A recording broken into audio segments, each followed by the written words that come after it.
powerful new tools to hold responsible the individuals and the entities involved in extinguishing Hong Kong's freedom. We've all watched what happened.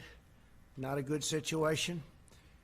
Their freedom's been taken away, their rights have been taken away, and with it goes Hong Kong, in my opinion, because it will no longer be able to compete with free markets. A lot of people will be leaving Hong Kong, I suspect. And we're going to do a lot more business because of it, because we just lost one competitor. It's the way it is. We lost a very, very serious competitor that we incentivized to take a lot of business and do well. And we gave them a lot of business by doing what we did. We gave them things that nobody else had the right to do, and that gave them a big edge over other markets. And because of that edge, they've done really historic business, tremendous business, far bigger than anybody would have thought years ago when we did this gift. It was really a gift to freedom. Today, I also signed an executive order ending U.S. preferential treatment for Hong Kong. Hong Kong will now be treated the same as mainland China. No special privileges, no special economic treatment, and no export of sensitive technologies. In addition to that, as you know, we're placing massive tariffs and have placed very large tariffs on China. First time that's ever happened to China. Billions of dollars have been paid to the United States, of which I've given quite a bit to the farmers and ranchers of our country because they were targeted. And that's been going on for 3 years. It's the first time anybody's ever done anything like that. And prior to the plague pouring in from China, they were having the worst year, as you know, in 67 years. And I don't want them to have a bad year. I want them to have a good year. But they were taking advantage of the United States for many, many years. And that's stopping. But then the virus came in, and the world is a different place. But we're now getting back. And one of the reasons the market's doing so, it's almost at the point that it was at prior to the plague. Almost. We're getting very close. It's a great thing. It's an amazing thing what our people have done and what they've endured. No administration has been tougher on China than this administration. We imposed historic tariffs. We stood up to China's intellectual property theft at a level that nobody's ever come close. We confronted untrustworthy Chinese technology and telecom providers. We convinced many countries, and I did this myself for the most part, not to use Huawei, because we think it's an unsafe security risk. It's a big security risk. I talked many countries out of using it. If they want to do business with us, they can't use it. Just today, I believe that UK announced that they're not going to be using it. And that was up in the air for a long time, but they've decided. And you look at Italy, you look at many other countries. We withdrew from the Chinese-dominated WHO, and we fully rebuilt the United States military. The WHO, World Health Organization, we were paying close to $500 million a year. China was paying $39 million a year. And China had too much say. They worked it very hard, which is a bad thing done by our past administrations. But we were tough, and we were saying, I was asking, I said, why are we paying so much more than China? China has 1.4 billion people. We have 325, probably 325 million approximately. Nobody can give the exact count. We're trying to get an exact count, but you have, over the years, many illegals who have come into the country, so it depends on how you want to count it. But you could say 325 to 350 million people as opposed to 1.4 billion people. And the world trade is terrible. That deal is terrible. The world health is a terrible deal. We've been very tough on the World Trade Organization, and we've been, I guess, as tough as you can get on world health. We withdrew our money. We told them we're getting out. Doesn't mean that someday we won't go back in. Maybe we will when it's correctly run. But they made a lot of bad predictions, and they said a lot of bad things about what to do and how to do it, and they turned out to be wrong. And they were really a puppet of China. And make no mistake, we hold China fully responsible for concealing the virus and unleashing it upon the world. They could have stopped it. They should have stopped it. Would have been very easy to do at the source when it happened. In contrast, Joe Biden's entire career has been a gift to the Chinese Communist Party and to the calamity of errors that they've made. They made so many errors, and it's been devastating for the American worker. China has taken out hundreds of billions of dollars a year from our country, and we rebuilt China. I give them all the credit in the world. I don't give the credit for the people that used to stand here, because they allowed this to happen, where hundreds of billions of dollars were taken out of the United States Treasury in order to rebuild China. There's no company and no country in the world has ever ripped off the United States like the incredible job that they did on this country and the people that ran it. Possibly it's one of the reasons, certainly it's one of the very big reasons, trade and things related to trade, that I got elected in the first place. I've been talking about it for a long time, along with many other subjects, frankly. Joe Biden supported China's entry into the World Trade Organization, one of the greatest geopolitical and economic disasters in world history. If you look at China, you look at the moment they joined the World Trade, they were flatlining for years and years and years and decades. And then all of a sudden they joined the World Trade Organization, and they went like a rocket ship. They were given all sorts of advantages. They were considered a developing country. As a developing country, they got tremendous advantages over the United States and other countries. And they took advantage of those advantages and then some. Biden personally led the effort to give China permanent most favored nation status, which is a tremendous advantage for a country to have. Few countries have it, but the United States doesn't have it. Never did, probably never even asked for it, because they didn't know what they were doing. As Vice President, Biden was a leading advocate of the Paris Climate Accord, which was unbelievably expensive to our country, would have crushed American manufacturers while allowing China to pollute the atmosphere with impunity. Yet one more gift from Biden to the Chinese Communist Party. They took all of the advantage away from us. They took everything away. They don't have oil. We would have had to close up tremendous amounts of our energy to qualify eventually, not too far into the future. We would have had to do things that would have been unbelievably destructive to our country, including the possible closing of 25% of our businesses. Think of that. And it was going to cost us hundreds and hundreds of millions of dollars for the privilege of being involved in the Paris Climate Accord. And you just have to look at what took place this year in Paris and France, where money was being sent to countries all over the world, and the people of France didn't want to take it, and they didn't, and they did a lot of rioting. They had their taxes raised. We would have had to raise our taxes, and it was a disaster. I've been given a lot of credit for what I did there. It took a certain amount of courage, I guess, because it sounds so nice, the Paris Climate Accord, but it wasn't good for us at all. America lost nearly 10,000 factories while Joe Biden was vice president. Think of that, 10,000 factories. He wrote something today, and he made a statement today that I wrote down. It's pretty accurate.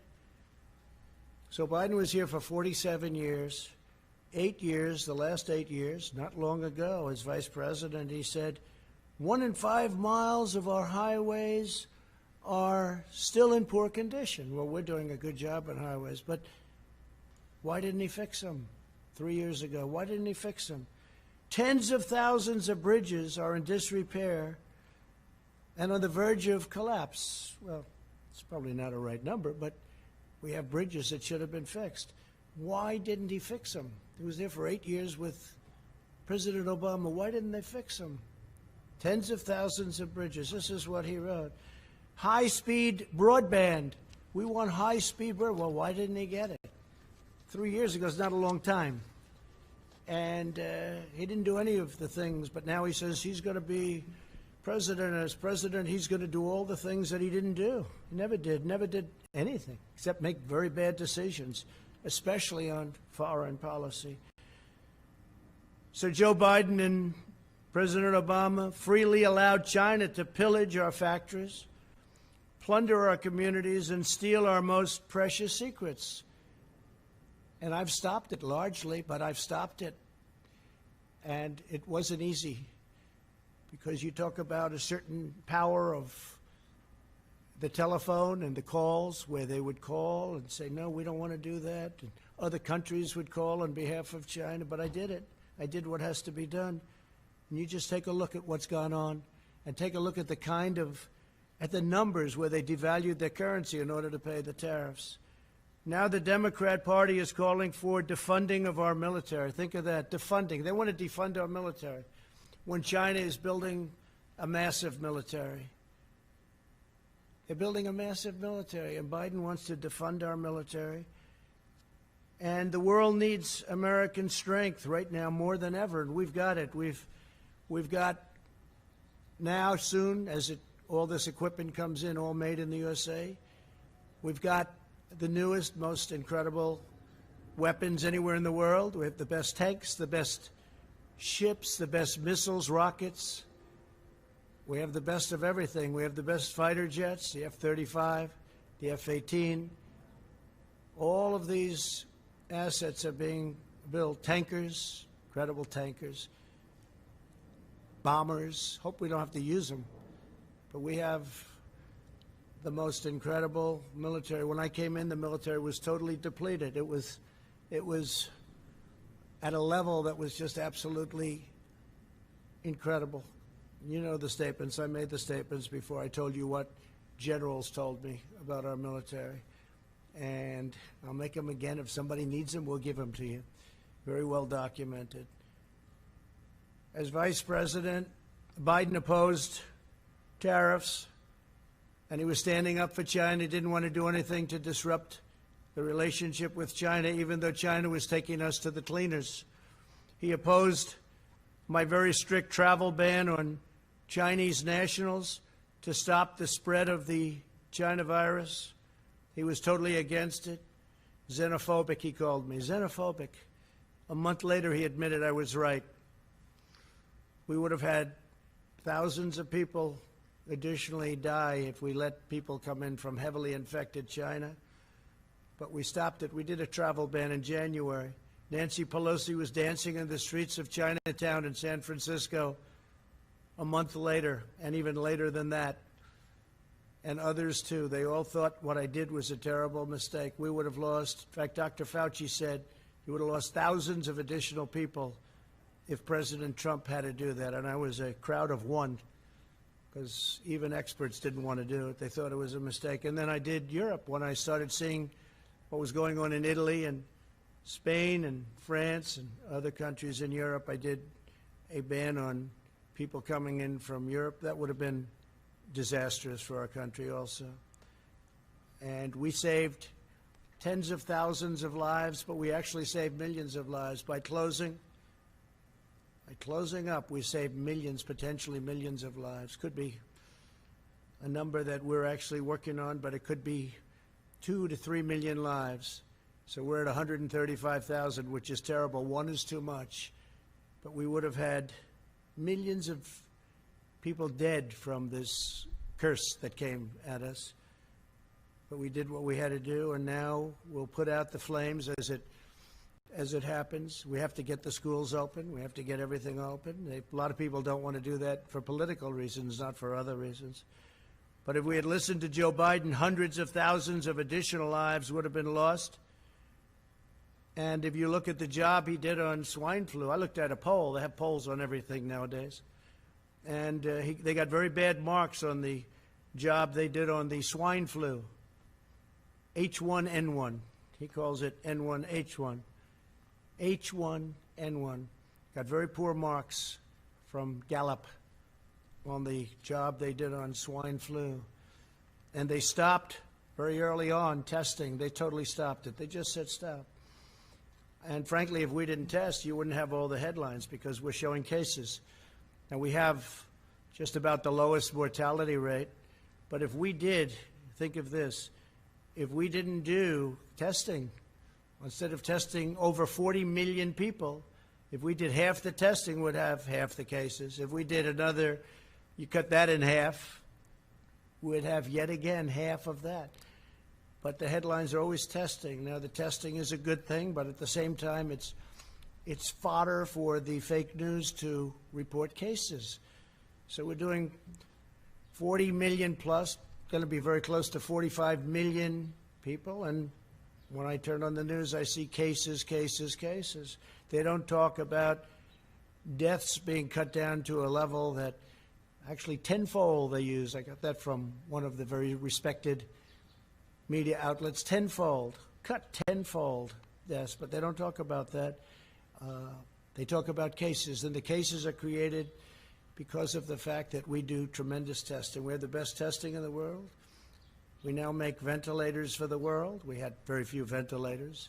There wasn't one person in any hospital anywhere in this country that needed a ventilator that didn't get it. And that was because we mobilized to a level, using the Purchasing Act in some cases, we mobilized to a level that nobody thought possible. Nothing's happened like that since World War II. Our task force has done a great job. Mike Pence works so hard, it gets so little credit. Sad to see that, actually. But he works so hard, gets so little credit. The governors would tell us, we'd be on the phone with 50 different governors. They'd all tell us what a great job, great job.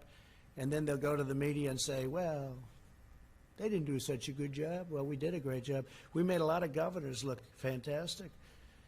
We did in New York. What we did in New York was one of the most incredible things. 2,800 bed in Javits Center, but the governor used very few of them, unfortunately. Then we moved in our great hospital ship, one of our two great. We moved one also to Los Angeles. And we could have used that for our senior citizens. We could have used it for other people. They could have used it instead of sending our seniors back into nursing homes that were infected, where you lost thousands of people. Thousands of people in New York died because of poor management by the governor. And it's a very sad thing to see, and very sad to watch, and very sad to look at those statistics. But we have an incredible Javits Center that we built with thousands of beds. I think it was 2,800, all ready to go. And they could have sent people there, or they could have sent senior citizens there instead of sending them into the nursing homes. And after all of that work and getting it done, the Army Corps of Engineers, I mean, the job they did was incredible. They built it in a matter of days. When it was all completed, FEMA, everybody was there, doctors. We ended up getting doctors. They said, we can't man it. They said, so we'll man it and woman it. And that's what we did. We brought in doctors, nurses, everything. We're all set. We said, where are the people? They didn't send the people. Very few people came in. They could have sent them into the Javits Center. They could have sent them to the hospital ship, which was virtually unused, but we were there. By contrast, my administration acted very early to ban travel from China, from Europe, saving all of these lives. Incredible. And I want everyone to know, I want every citizen to know that we're using the full power of the federal government to fight the China virus and to keep our people safe. Through Operation Warp Speed, we will deliver a vaccine in record-breaking time. We're doing very well on the vaccines. We have many, many different vaccines being studied right now, many of which are looking really good. And we're ready to distribute the vaccine when we get it. We're all set, taking a risk, an economic risk of preparing for delivery because we feel very certain it's going to be there. But logistically, we have our military ready to go. We have generals, that's all they do is distribute things, and they're going to be distributing hopefully a vaccine or a therapeutic. And it's coming out really well. And I think you're going to have some good news very, very quickly having to do with the vaccines. We're also working with many other countries on the vaccine. Many countries are working with us. We're unleashing our nation's scientific genius to kill the virus. Joe Biden didn't just side with China on the virus. He did. He called me, again, xenophobic. That's what he said. You all heard it many times. He described the rise of China as, quote, a very positive development. Not a positive development. Not for us, it's not. He said that the idea that China is our competition is really bizarre. He's really bizarre. He said China's not a problem. No. Nobody's ripped us off more than China over the last 25, 30 years. Nobody close. And he says China's not a problem. Now he takes it all back now. Now he wants to be Mr. Tough Guy. But for years, 47 years, he never came out against China, never said anything bad, just the opposite. His son walked out with $1.5 billion of money to invest, where he'll make hundreds of thousands of dollars, maybe millions of dollars a year. Walked out with $1.5 billion. I asked one of the biggest people on Wall Street, maybe the biggest, is that possible? He said no. He's never seen it. They don't do that. But Hunter, where's Hunter? Where is Hunter, by the way? Hunter Biden walked out with $1.5 billion. In Ukraine, he got $83,000 a month and I guess an upfront payment of $3 million. So he went from not having a job to getting $83,000 a month with a lot of money paid up front to work for Burisma.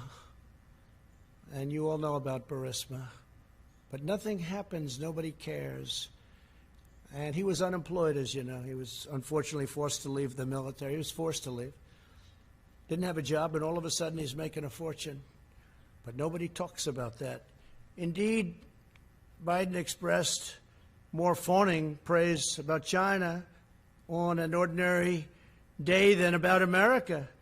On the 4th of July, the last Independence Day, Biden attacked the United States and said we had, quote, never lived up to the ideals of our fathers, our forefathers, or our founding fathers, those founding ideals. And yet he enthusiastically stated that China is a great nation and we should hope for its continued expansion. Well, we all wish well to China, but what China's unleashed on the world, it's hard to even fathom. I see people now, friends of mine, they walk up, they want to say hello, and they have to keep their distance, and they're all covered up like you're all covered up with face masks. It's a different world, but we're coming out on top. Biden sides with China over America time and time again.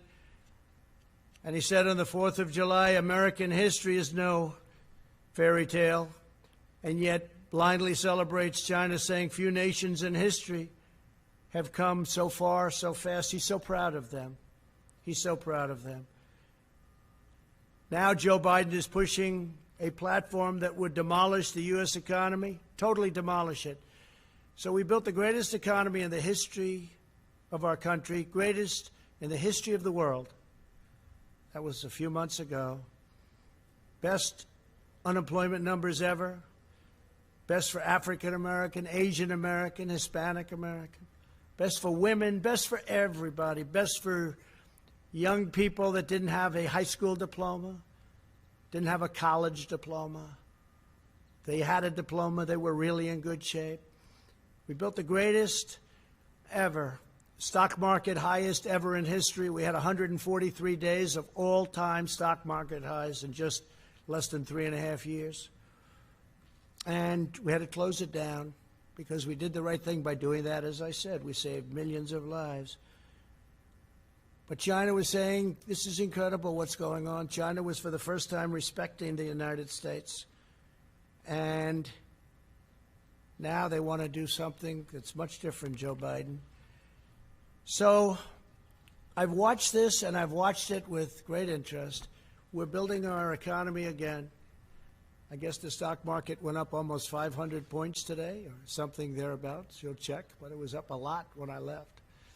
And our economy is coming back. We're almost at a level where, even though it's long before the very important, maybe the most important ever election of November 3rd, we're long before that, but we're close to record stock markets again, and NASDAQ hit an all-time high for the 16th time. Think of that. For the 16th time over the last month or so, for the 16th time. So one of our markets already hit an all-time high. Today, Joe Biden gave a speech in which he said that the core of his economic agenda is a hard left crusade against American energy. He wants to kill American energy. He wants to re-enter the unfair, one-sided Paris Climate Accord, which will destroy us, at the expense of many other nations who benefit. It was actually drawn, in my opinion, to take advantage of the United States, just like so many other deals are done to take advantage of the fools running the United States. But this would do nothing for the environment, but would cripple American industry while greatly helping China. He wants to impose massive energy taxes and job-crushing mandates to eliminate carbon from the United States economy. Let him define the word carbon, because he won't be able to. Obliterating American oil, clean coal, natural gas, and the natural energy resources that supply countless American jobs. Joe Biden put AOC, a young woman, not talented in many ways, in charge of his energy plan and the environment, essentially. Her and Bernie Sanders, who ran a lot of times for president, never made it. Good base, but that's about it. In other words, he wants to impose the Green New Deal on our country. When I first saw the Green New Deal, I thought it was a joke.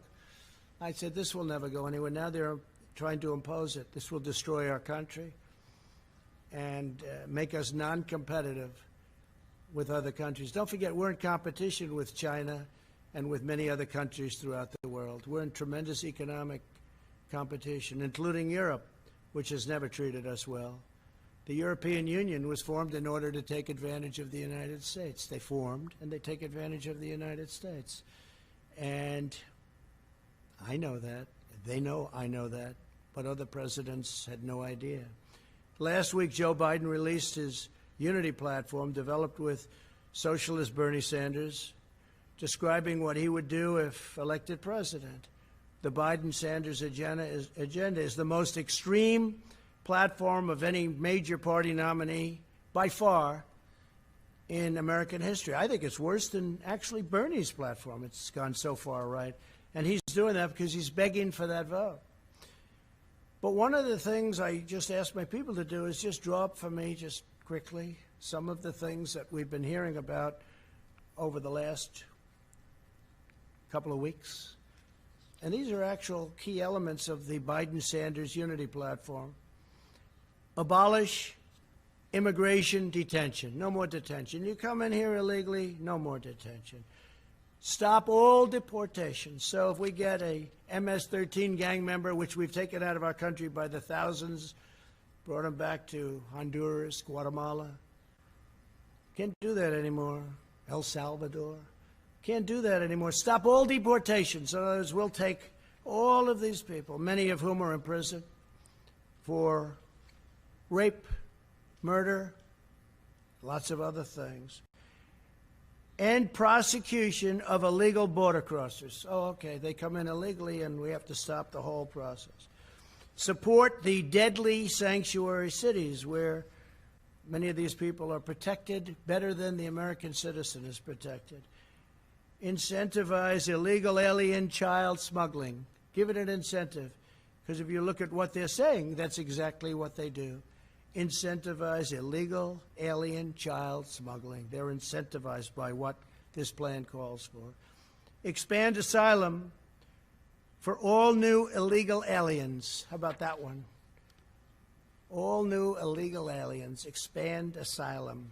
Cancel all asylum cooperation agreements in the Western Hemisphere. Well, we have agreements with Honduras, Guatemala, with El Salvador. We have great agreements where when Biden and Obama used to bring killers out, they would say, don't bring them back to our country. We don't want them. Well, we have to. We don't want them. They wouldn't take them. Now with us, they take them.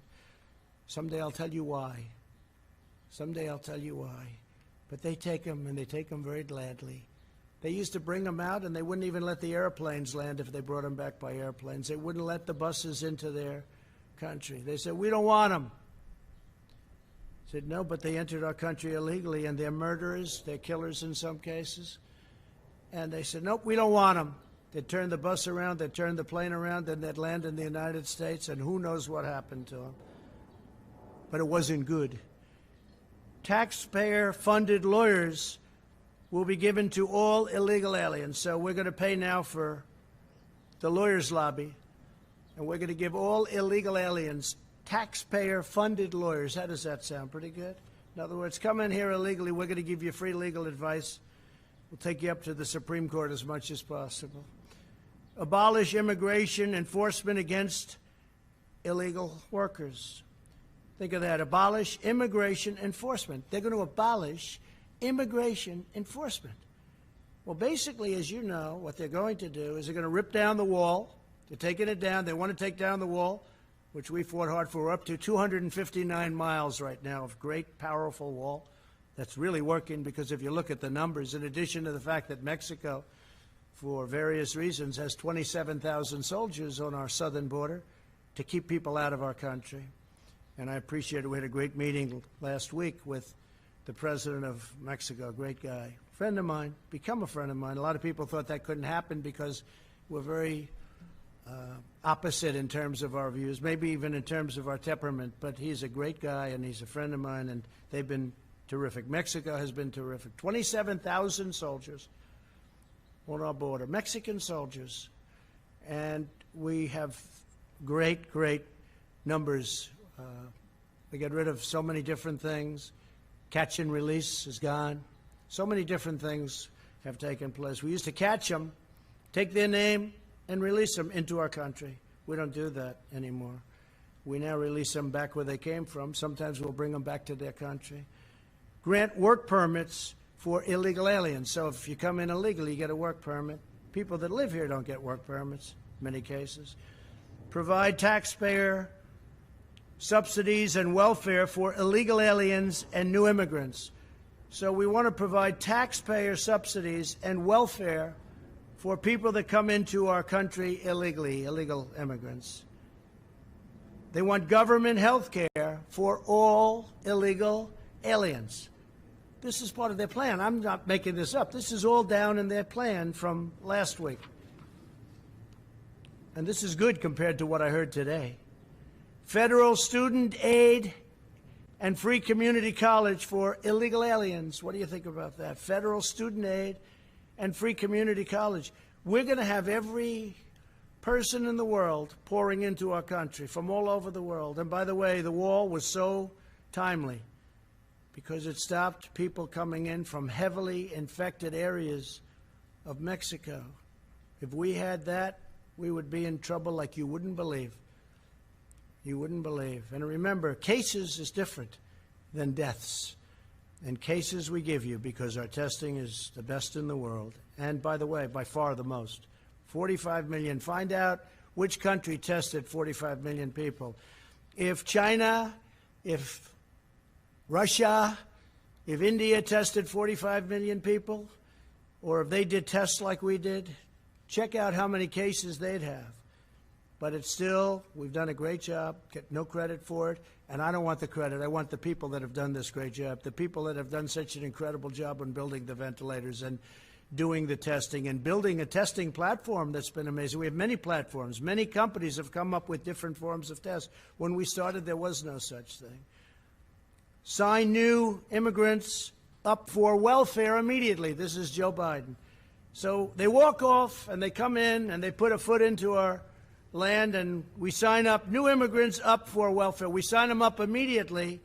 They get welfare benefits. United States citizens don't get what they're looking to give illegal immigrants. Think of that. Sign up. It's hard to believe I'm even reading that. New immigrants for welfare immediately. Not to mention the cost of this, which is incalculable. The cost of this is so crazy. End requirement for immigrant self-sufficiency and maximize their welfare. Now, this is us writing this. Who's not coming to the United States? Every person from South America is going to pour in. Every person from other countries, they're going to be pouring in. End requirement, think of that, for immigrant self-sufficiency. And remember to maximize welfare. So we're giving a maximum.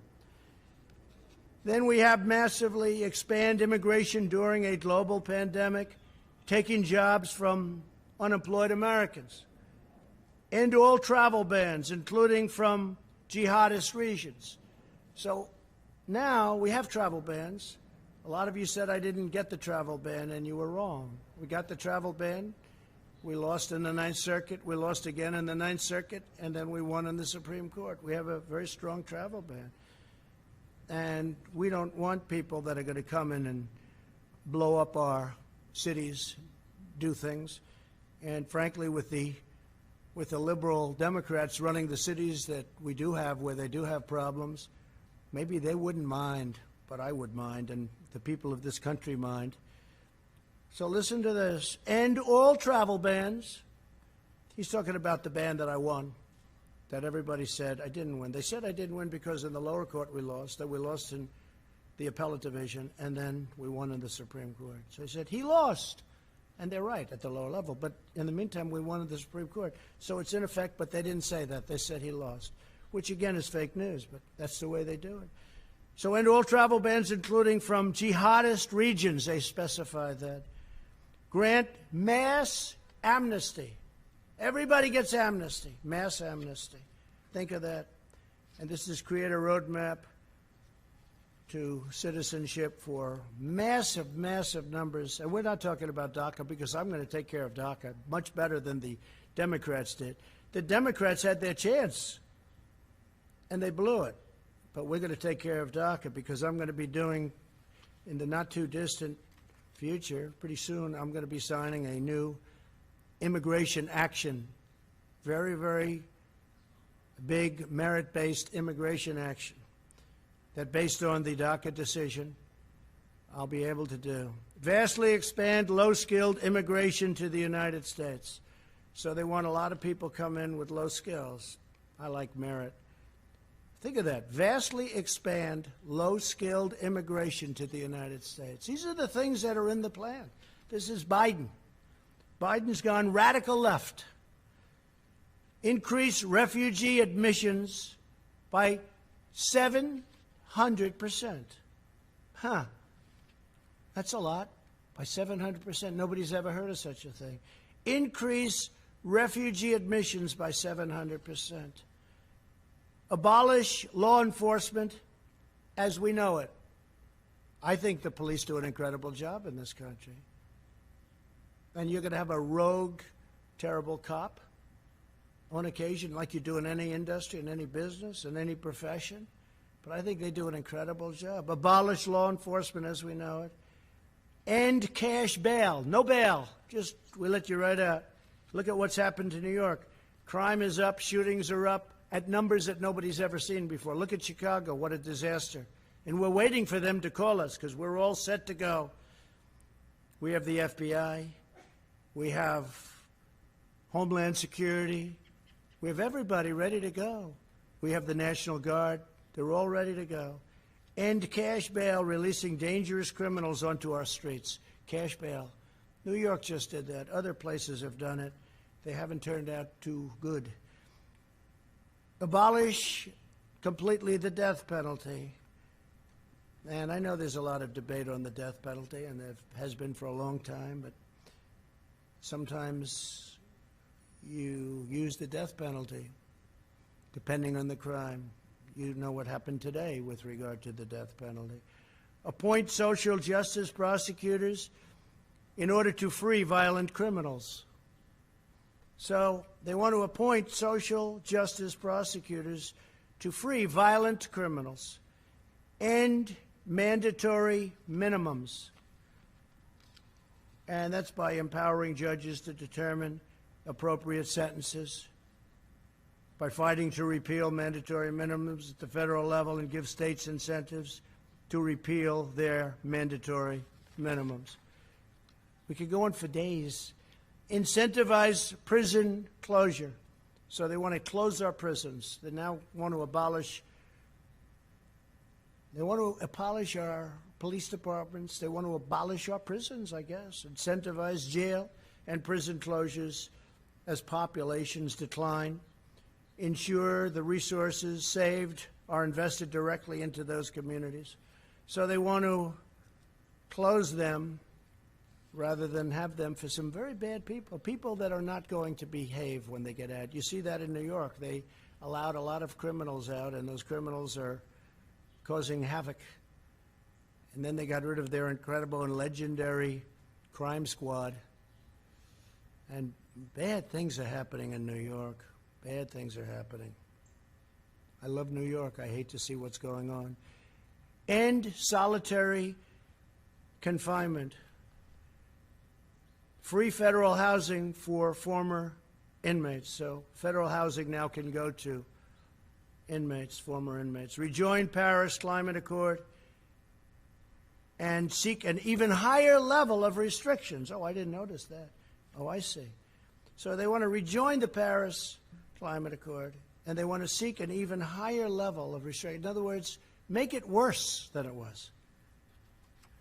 Mandate net zero carbon emissions for homes, offices, and all new buildings by 2030. That basically means no windows, no nothing. It's very hard to do. I tell people when they want to go into some of these buildings, how are your eyes? Because they won't be good in 5 years. And I hope you don't mind cold office space in the winter and warm office space in the summer, because your air conditioning is not the same as the good old days. Mandate zero carbon emissions from power plants by 2035. Zero. We're talking about zero. Nothing can go in the air. Mandate net zero carbon emissions by 2050. And I believe he's changing that. He's bringing it down. He wants no petroleum product. He wants no oil or gas. I don't think Texas is going to do too well. They're going to get rid of about 7 million jobs if you go by the Biden plan. I don't think that Oklahoma, North Dakota, Pennsylvania, you're going to be too happy with that, and many other states, Ohio. Mandate all 500,000 school buses and all 3 million government vehicles be changed to zero-emission vehicles within 5 years. I've heard of worse than that. Install 500,000 taxpayer-funded charging stations nationwide. Here's a bad one, really bad one. End school choice. There is nothing that the African-American community wants more than school choice. And mothers and fathers are going to be very happy to see him be defeated just on that alone. End school choice. So Joe Biden wants to end school choice. End tax credit scholarships serving disadvantaged students in 26 states. Oppose 14 million Americans with education savings accounts. And get rid of school choice, having to do with school choice. Eliminate school choice in Washington, D.C. You know what they've done in Washington. They have some incredible example right here. Example. I know of one example. I think they have a number of them, but one is incredible. Abolish all charter schools. Charter schools are doing great. Ban funding for charter schools in poor neighborhoods. We don't want charter schools in poor neighborhoods. Well, that's not fair. Abolish educational standards. Abolish in the suburbs. You're going to abolish the suburbs with this. Enforce Obama-Biden's radical AFFH. That's the AFFH regulation that threatens to strip localities of federal affordable housing funds unless they change their zoning laws to fit the federal government's demands. So what you have, I mean, I've been watching this for years in Westchester, coming from New York. They want low-income housing built in a neighborhood. Well, I'm ending that rule. I'm taking it out. So I spoke with Ben Carson the other day. We're going to be taking it out. I've watched that whole thing go, and now they want to make it twice as bad in the suburbs. In the suburbs. Mothers aren't happy about that. Fathers aren't happy about that. They worked hard to buy a house, and now they're going to watch the housing values drop like a rock, and that has happened. Drop like a rock. So we're not going to do that. We're going to do the exact opposite. Probably there has never been a time, and this is just a few, it's much worse than that. We did this very quickly. It's probably never been a time when candidates are so different. We want law and order. They don't want law and order. We want strong, closed borders with people able to come in through merit, through a legal process. They don't want to have any borders at all. They're going to rip down the wall. It was hard to get that built, and now it's almost completed. It'll be completed by a little after the end of the year. They want to rip it down, and it's had such an impact. It's incredible. It stops trafficking, human trafficking of women and children, but women mostly. Human trafficking, one of the worst things ever, all at a level that it's never been at because of the internet. You wouldn't think, you think of it as an ancient statement. You wouldn't think that's possible today, but it's human trafficking of women and children.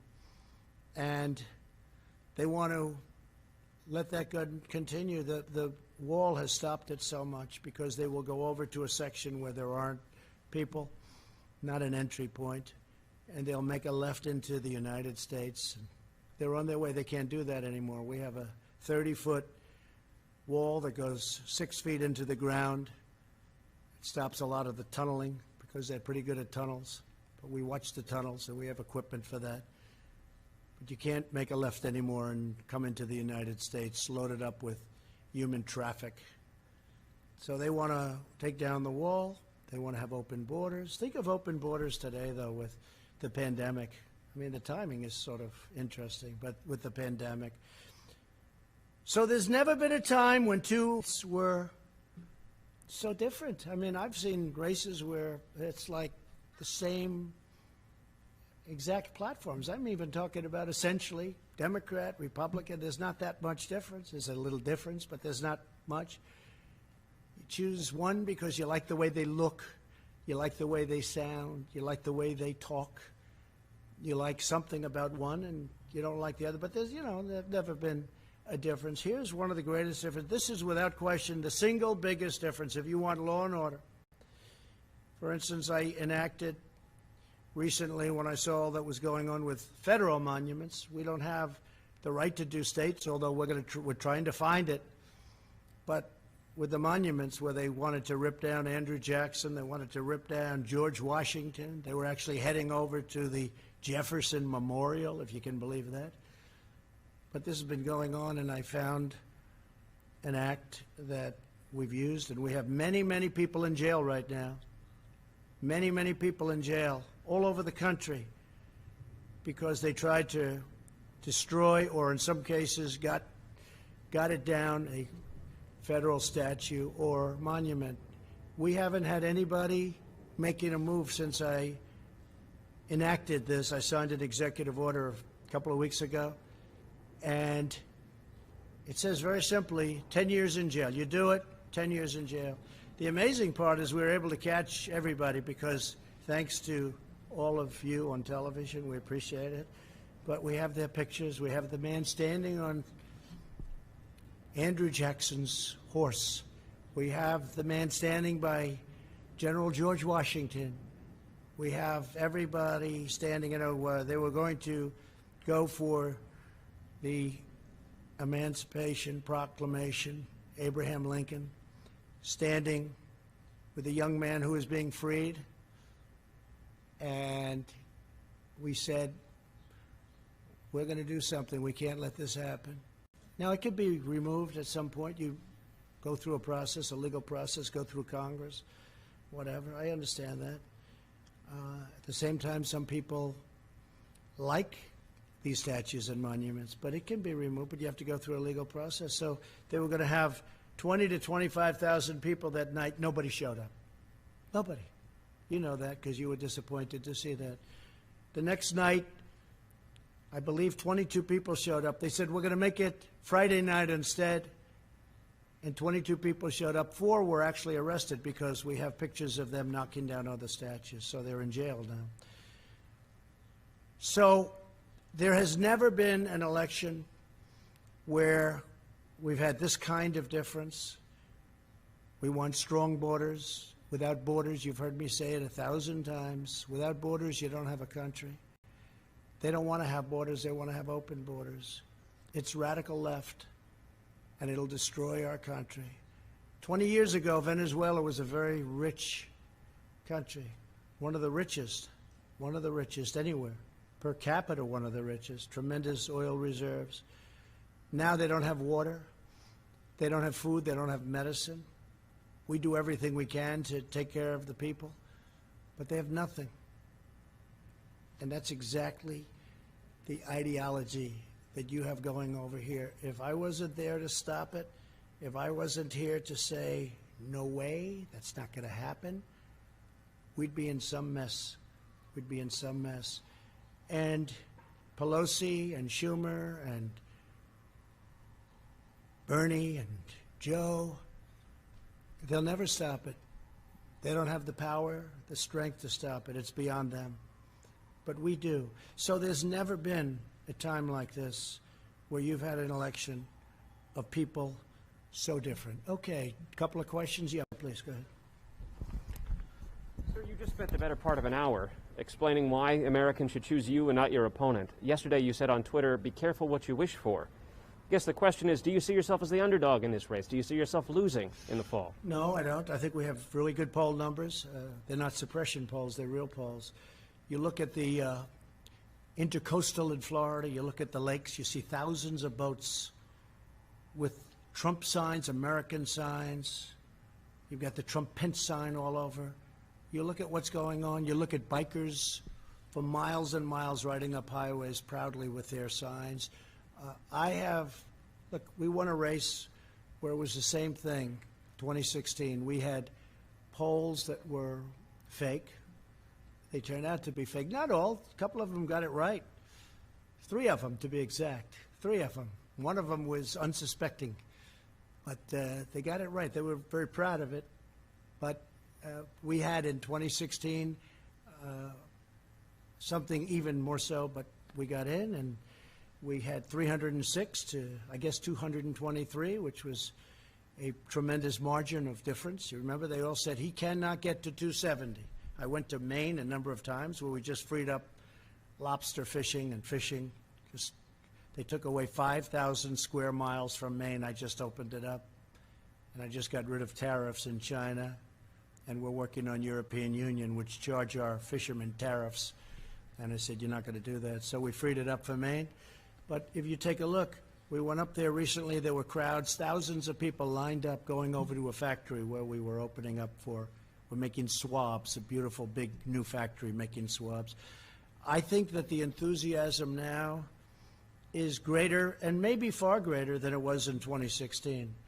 I think a lot of people don't want to talk about it. I think they're not going to say, hey, I'm for Trump, I'm for Trump. They don't want to go through the process, and I fully understand that because the process is not fair.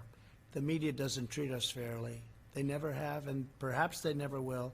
But maybe they will when we turn this around for a second time, and it's going to happen very quickly. When we turn it around for a second time, maybe they will. I think we're doing very well in the polls, and I think you have a silent majority, the likes of which this country has never seen before. This is a very important election. We've done a great job. We had to turn it off, as I said, turn it off, and now we've started it again. As you know, they announced 2 weeks ago record job numbers, almost 5 million people, and that beat the last month, which was also a record, 2.8 million people. Nobody's ever done what we've done, and now we're doing it twice. And I think by Election Day, you're going to see some incredible numbers. The third quarter is going to be really good. Fourth quarter is going to be great, but next year is going to be one of the best economic years. So hopefully I'll be able to be the president where we say, look at the great job I did. At this point. I think great. I think we have a great chance. I think we're going to have a lot of people show up. I'm very worried about mail-in voting because I think it's subject to tremendous fraud and being rigged. You see that Paterson, New Jersey, where I believe it was 20% of the vote was fraudulent. It was all sorts of things happened. I understand a mailman was recently indicted someplace for playing games with the mail-in ballots. You'll have tremendous fraud if you do these mail-in ballots. Now, absentee ballots are okay, because absentee ballots, you have to get applications, you have to go through a process. If I'm here and I vote in Florida, you get an absentee ballot, but you have to go through a process. Absentee ballots are great. But mail-in voting, where a governor mails millions of ballots to people all over the state, California, millions and millions of ballots as an example, and then they come back, they don't come back, who got them? Did you forget to send them to a Republican area or a Democrat area, I guess you could say? But if you take a look at all of the unbelievable fraud that's been involved with mail-in voting over the last even short period of while, but look at Paterson, New Jersey. It was a massive error and a massive miscalculation, and there was incredible fraud. Look at the city council, what's happened to it. This is one place, but you have many places, and they're all over. Yes, please. Thank you, sir. I want to know, when's the last time you spoke with President Xi of China, and do you plan to speak with him in the near future? No, I haven't spoken to him. Well, no, I don't. I have no plan to speak to him. Yeah, please go. Do you want to do a follow-up? Okay, yeah. Is it okay? Yeah, go ahead. Yeah. I just wanted to know, Ruth Bader Ginsburg was hospitalized today with an infection. Wanted to know if you had any reaction to that news. No, I wish her the best. I hope she's better. I didn't hear that, actually. She was just hospitalized? No, that's too bad. No, I wish her the best. Okay. She's actually giving me some good rulings. Okay? So you know that, right? People were surprised. No, I wish her the absolute best. Please. Thank you, Mr. President. So you were mentioning the travel bans, and I wonder, when do you plan to reveal that? Because the European countries are in a situation is under control, much a better place than the U.S., and there is no ban for other hotspots like Russia and India. So what will be the criteria to change that? And another question. Well, you know, we've banned for Europe, and at some point that'll come off, and we're dealing with them all the time. The relationship's very good. They just don't treat us very well on trade. They have been very unfair to us over many, many decades, and we're doing that. It's very easy to solve. I was all set to solve it, actually, and then we got hit with the plague. But we have a travel ban on various countries, and that travel ban remains until such time as we say it doesn't remain. And we want our country safe. We don't, unlike Biden, we don't want to have criminals pouring into our country. We don't want to have open borders. We're not going to have that. And we want to take care of our police. We want to actually fund our police, not defund them. And we're not going to abolish our police, and we're not going to make our military small and weak, because probably, or at least at top of the level, we need our military right now. Yeah, go ahead, please. So how do you think that the America First policy can work during a pandemic? Aren't you concerned that this could actually damage the U.S. and make China more influence around the world? Okay, look. My policy is America first. We've lost hundreds of billions of dollars a year with China and many other countries. And what we're doing is just handing everybody everything. It's just sad. I've watched it. I've looked at it. We did the U.S.-Mexico. You saw that, USMCA. We made a very fair deal on trade. We had the worst deal ever, right? You know that. We had the worst deal ever, and it replaced that. It replaced that horrible NAFTA deal that was one of the worst trade deals ever made. I'll tell you, the only deal that might be worse is the WTO, World Trade Organization. Maybe worse. OAN, please. Thank you, Mr. President. Your administration has taken tangible steps to ensure that Chinese companies are not taking advantage of our U.S. stock markets, our trade. Last week, your administration sent a letter to the Railroad Retirement Board asking them to reconsider investments in Chinese defense firms. Meaning not to invest. Correct. That's correct. So where is that request now, and are you taking tangible actions to ensure that U.S. investments don't continue to fund defense firms in China? And you'll see more coming. This was a very important bill that we signed, but you're going to see more coming over the next short period of time. But yes, we don't want them investing in Chinese military companies. Okay. Letters. I mean, what actions can be taken to ensure that does not happen? Well, you have a lot of actions we can take, including the increase. You know, right now people don't know China's paying a lot of tariffs. We made a China deal, and they bought just, I think, the third highest amount of corn ever in world history. They just bought from us the highest amount, which is great for our farmers. But I view it differently than I did before I made the deal. When I made the deal, I thought this was a great deal. After what happened to us, what happened to the world coming from China, I view it much differently. But we can impose massive tariffs on China if we want, and other countries if we want. And we'll see. We just want to be treated fairly. We want a level playing field. Our farmers were never treated properly by anybody, and they were targeted by China. You know, I paid our farmers $28 billion over a 2-year period because they were targeted to that amount of money, to that exact amount of money, 28. It was 16 billion, and it was 12 billion, 28 over a 2-year period, and we gave $28 billion to our farmers. That's why they're all here. And now they're doing very well. Our farmers are doing very well because we made really great trade deals. USMCA just kicked in. The China deal, they're buying a lot. They are buying a lot. We'll say that. They're buying a lot. A lot of people ask, how are they doing on the trade deal? They're buying a lot. So I want to thank everybody, and we'll be having these conferences. Again, we're going to be signing an immigration act very soon. It's going to be based on merit. It's going to be very strong. We're going to work on DACA because we want to make people happy. And I'll tell you, even conservative Republicans want to see something happen with DACA. The Democrats had their chance for 3 years to do something with DACA, and they always turned it down. They always turned it down. They used it as politics. I'm using it to get something done. But we'll be signing a very powerful immigration act. It'll be great. It'll be merit-based. The country's tried to get it for 25 or 30 years. It'll be strong on the border, but you'll come in legally, and you'll be able to come in legally. And very importantly, we'll be taking care of people from DACA in a very Republican way. Republicans, I've spoken to many Republicans, and some would like to leave it out, but really they understand that it's the right thing to do. So we're going to be taking care of DACA. We will be doing for DACA what the Democrats had a chance to do, and they never did it, okay? Thank you all very much.